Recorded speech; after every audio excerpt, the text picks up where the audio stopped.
Oh, sir, review impact sa klok la zanin Michael 2026. Ama sa sir, iping Michelle masa thengem. No Benjamin ngani ka ming. Oh, RemPham'Ly hi ivoi khadong kal na nge niya. Ani lo voice som chong vel zorong kal tong. Oh, ani joinin enge zanin Michael show 2026 hi enge ingai da ni thlir da enge ibei se paem ti dekha. Oh, rin pak ba ni munom khop me en le cha ko ron la kal le nge po ngai angai ka ring. Oh, movie danga te bo kan la pe chhuak zelang ata bo jon don la en zelang tro. En zel do na. Oh, ai halom to ke.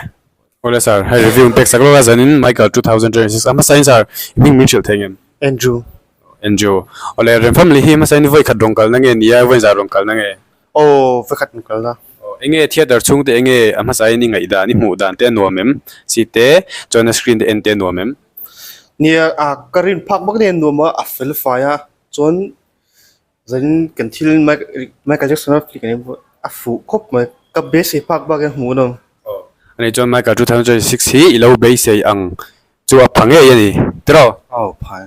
John in movie dang hai gan la show zer don la thatara te le pe ka te don la en le ze langem Oh, tệ rác mày. ale ka kan lom tu ke ale miss ama sai ni phing Michelle thengem Kaming chu Michelle ma som zo di.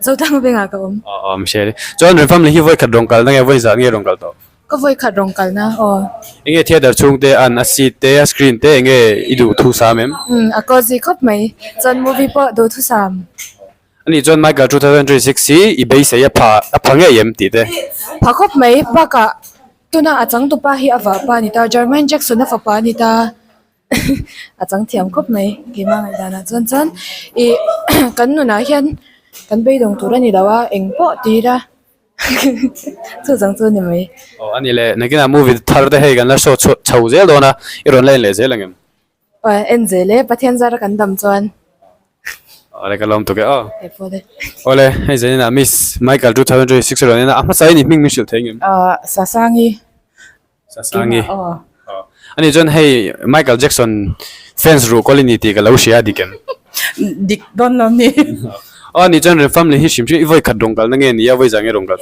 ka voi ni ron kal na nya ama sa jok chu angi kan en kha angi kan en kha ma sa jok kha ka che chhuak zo to lo ani John hei zenina show Michael 2026 hi enge I be sei te phaem a movie te enge ingai dan the han soi vela ka be se ya phalu tuk ba ka ma in ka lo ke te lai kumruk ti vel changa Michael Jackson ngai sang to kan lo nya cho ei pa ten now pa te kan nuin min en kan nu te khan min en pui china chuan tuna po hianin ka be se phalu tuk a character and play an role te an play cha a chuan ba ka cinematography vel kha a fu lu tuk ka be se pha John hei movie thar de gan la show chau zel dona ta hei te hi ron la en zelang tro kan dama pathian in rem ti chuan en zelang kalom to ke po le